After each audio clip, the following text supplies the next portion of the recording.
Ternyata jurnalis Juwita sudah jadi target pembunuhan oknum TNI AL berinisial J sejak sebulan sebelum kejadian.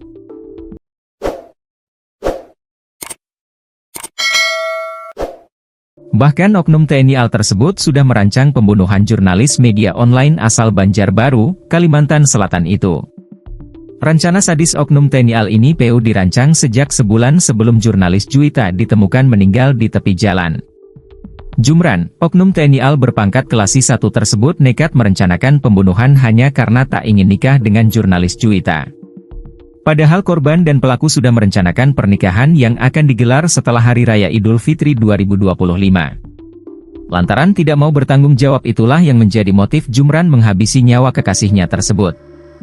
Motifnya, tersangka tidak mau menikahi korban, ujar Kepala Dinas Penerangan Angkatan Laut, Kadis Penal, Laksma Ima Dewi Rahadi Arsanta Wardana saat penyerahan tersangka dan barang bukti di Mako Lanal Banjarmasin, Selasa, 8 April 2025. Sementara itu Dandenpomal Banjarmasin, Mayor Laut, PM, Saji Warjoyo menyimpulkan motivasi tersangka membunuh korban berdasarkan keterangan tersangka, saksi dan barang bukti yang digali penyidik Denpom Lanal Banjarmasin, mengutip banjarmasinpost.com.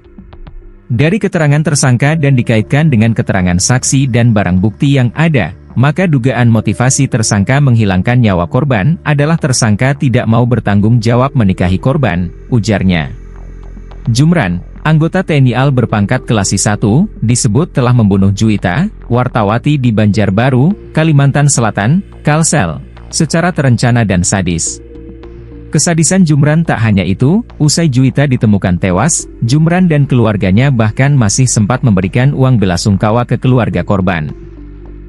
Kuasa hukum keluarga korban, Muhammad Pasri, menyebut tersangka Jumran telah merancang pembunuhan itu secara sistematis.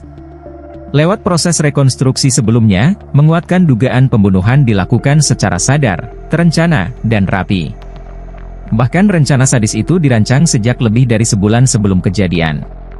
Dari diskusi kami dengan penyidik, ternyata 1 bulan sebelum kejadian itu, bahkan bisa lebih, sudah direncanakan oleh tersangka untuk melakukan pembunuhan, ujar Pasri saat ditemui usai mendampingi pemeriksaan saksi di Denpom Lanal Banjarmasin, Senin, 7 April 2025, dikutip dari banjarmasinpost.com.